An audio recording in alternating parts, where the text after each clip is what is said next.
सबको जय मसीह की। प्रभु यीशु के सुंदर नाम में आप सबको बहुतायत से आशीष मिले।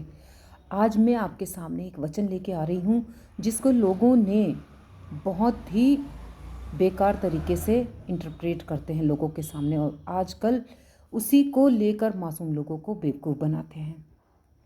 तो मैं आपको बताती हूँ वो कौन सा वचन है।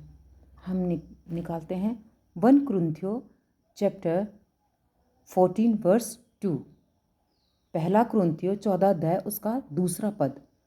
तो सबसे पहले मैं एक बता दूं कि ये सैरकास्टिक है और पौलुस इसको टोन कस रहा है। जैसे हम किसी को टोन मारते हैं, कितने लोग दूसरे को देख के मतलब बोलते हैं कि उसको टोन मारते हैं उसको, तो इसमें पौलुस टोन मार रहा है। इसमें यहाँ पर वो सुधार की बातों को सुधार की बातें कह रहा है, करेक्शन की बातें कह रहा है। तो लोग इसको दूसरे तरीके से लेते हैं। 90% पास्टर और जो भी हैं छोटे बड़े प्रभु का प्रचार करते हैं, इन सभी लोगों ने इस वचन को इंटरप्रेट किया है। हम कहीं भी जाते हैं तो अधिकतर हमें इस वचन को सुनने के लिए मिलता है, लेकिन वो सही तरीके से नहीं। एक बात बता दूं कि 1 कुरिन्थियों चैप्टर 14 पूरा अध्याय मात्र ऐसा अध्याय है, ऐसा चैप्टर है जिसमें इतनी ज़्यादा करेक्शन है, मतलब बहुत गड़बड़ी है, और जिसको बहुत सारे साउंड डॉक्ट्रिन्स और स्कॉलर्स ये मानते हैं कि ये जो चैप्टर है ये प्रॉब्लमैटिक चैप्टर है। जैसे पतरस ने कहा, पौलुस की सारी बातों को खींचतान का नाश का कारण बनाते थे। जैसे शुरू में लिखा है, जब जिब्रीश वालों को और ऐसी बड़ी बड़ी बातों को करने वाले देखो क्या कहना चाहते हैं। जबकि पौलुस ने ये बातें कहना चाहता है कि जो अन्य भाषा में बातें करना चाहता है, यहाँ पर बातें कहा गया है।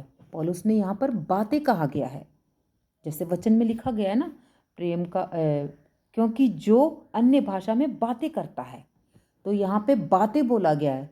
तो लोग इसको क्या करते हैं, इसको प्रार्थना कहते हैं। यहाँ पर बातें कहा गया है, प्रार्थना नहीं। देखिए इनकी बड़ी मूर्खता। जिस चीज़ को बातें कहा गया पौलुस ने, तो इसको ये प्रार्थना कहते हैं, और ये प्रार्थना का दान नहीं है, और इसको प्रार्थना के दान में कन्वर्ट कर देते हैं। इतनी बड़ी मूर्खता करते हैं, क्या हो सकती। इसलिए पौलुस की बातों को खींचतान के अपने ही नाश का कारण बनाया जा रहा है। ये वो दान है बातों का जिसको जीसस ने मार्कुस की किताब, अब हम इसको कनेक्ट करते हैं, मार्कुस की किताब 16 अध्याय उसका 17 और 18, मार्क 16 चैप्टर वर्स 17 एंड 18।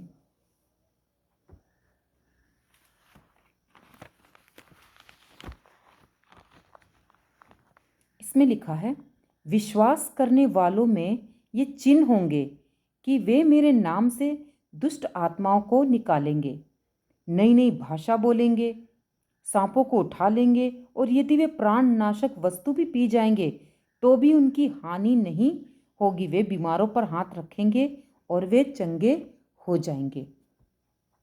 और यहाँ पे चिन्ह की बात करी गई है, और ये चिन्ह ज्यूइश लोगों के लिए, इजरायली लोगों के लिए था। और यशायाह 21 वर्स 11, यशायाह 28 उसका 11 पद क्या कहता है ये भी देख लेते हैं हम। उसमें लिखा है, वह तो इन लोगों से परदेशी होठों और विदेशी भाषाओं के द्वारा बातें करेगा। तो इसमें लिखा है कि परमेश्वर परदेशी लोगों से भाषा, परदेशी होठों से भाषा वालों से, परदेशी वालों से मतलब ज्यूइश लोगों से बातें की है। यहाँ तो पेंतुकोस के दिन भी हम देख सकते हैं कि ज्यूइश लोग जब इकट्ठा हुए थे पृथ्वी पर, तो वहाँ पर भी ये चिन्ह दिया गया था, जिस तरह से हम देख सकते हैं। तो अब 1 कुरिन्थियों 1 चैप्टर वर्स 22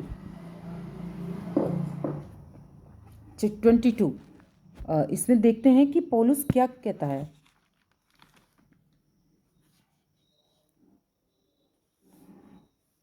इसमें लिखा हुआ यहूदी तो चिन्ह मांगते हैं और यूनानी ज्ञान की खोज में रहते हैं। मतलब उस समय इजरायली लोगों को, ज्यूइश लोगों को क्या चीज़ चाहिए था? चिन्ह चमत्कार। चमत्कार पर वो विश्वास करते थे। चिन्ह चमत्कार चाहिए था उनको। तो पौलुस कहता है कि यहूदी तो चिन्ह मांगते हैं। पहला कुरिन्थियों 14 अध्याय उसका दूसरा क्या लिखा है इसमें? इसमें लिखा है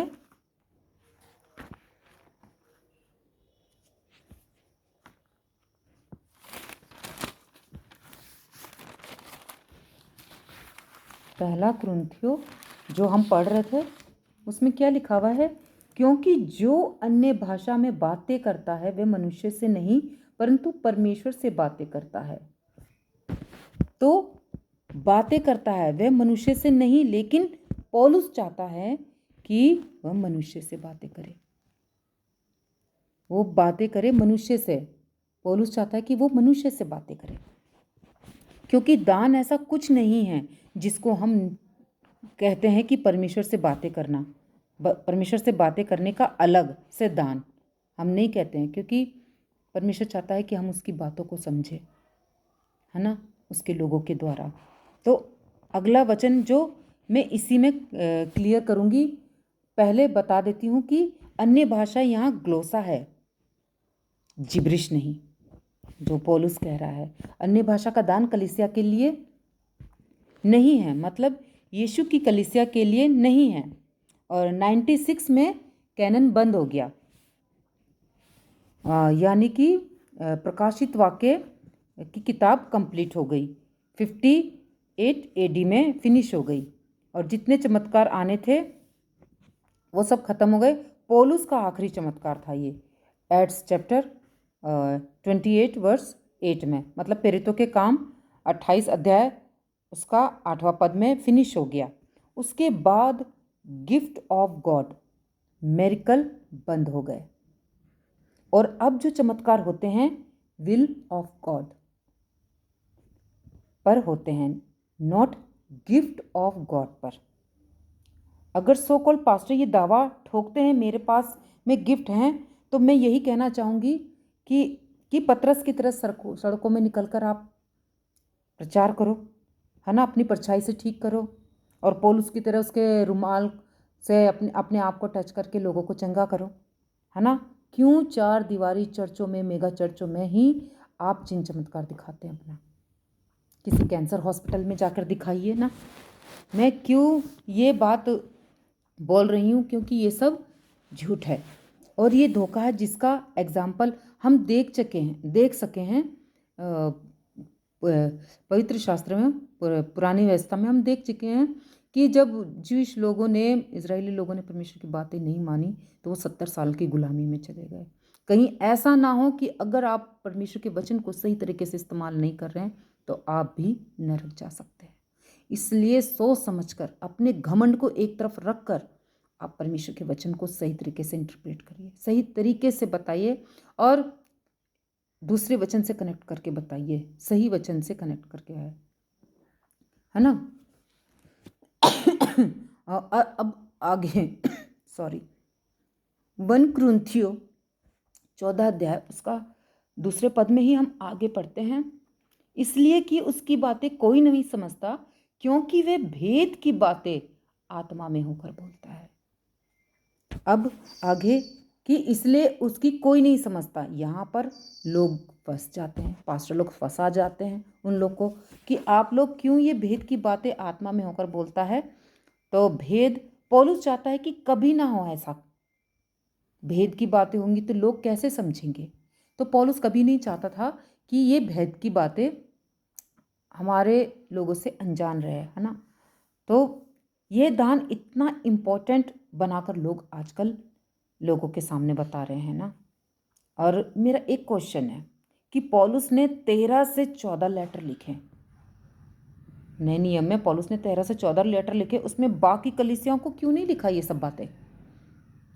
जैसे हो गया मत्ती, मार्कुस, लूक, यूहन्ना, है ना, फिर हो गया गलातियो, हो गया फिलिपियो, हो गया, है ना, इफिसियो हो गया, और दूसरा कुरिन्थियों भी को भी हम ले लेते हैं, इन सब में किसी में भी ऐसी बातें नहीं लिखी, लेकिन फर्स्ट कुरिन्थियों में ही क्यों?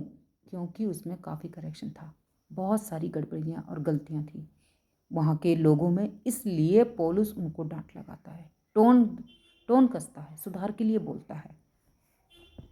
तो आप इन सब बातों को समझिए और थोड़ा बैठकर सोचिए। जैसे लकड़ी और पत्थर को अंधभक्त बनाकर लोग उसके पीछे चले जा रहे हैं, अंधविश्वासी बनकर। उनको पता ही नहीं है कि वो क्या कर रहे हैं, है ना। लकड़ी पत्थर को पूज रहे हैं, उसका मतलब मीनिंग्स कुछ नहीं मालूम है, कुछ है ही नहीं तो क्या मालूम होगा। और उसी तरह से सो कॉल्ड पास्टरों के पीछे चले जा रहे हैं लोग, समझने की कोशिश नहीं करते, बाइबल पढ़ने की कोशिश नहीं करते हैं, कॉन्टेस्ट में नहीं पढ़ते हैं और कहते हैं कि जो वो बोल रहे वो सही है। अगर आपको सच्चाई को जानना है, परमेश्वर की अद्भुत बातों को समझना है, तो आपको बाइबल के वचनों को सही तरीके से समझना होगा। और मैं तो यही आपसे कहूँगी कि आप एमएमबी से जुड़िए।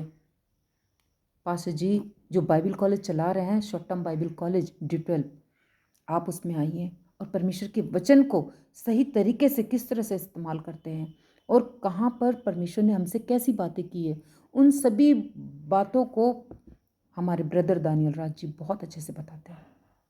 तो प्लीज़ आप लोगों से हाथ जोड़कर विनती है कि आप लोग ज़रूर से D12 college, short term Bible college में आने की कोशिश करिए। परमेश्वर के वचन को समझ रहिए और उसका डर भय में हमें आगे बढ़ना है।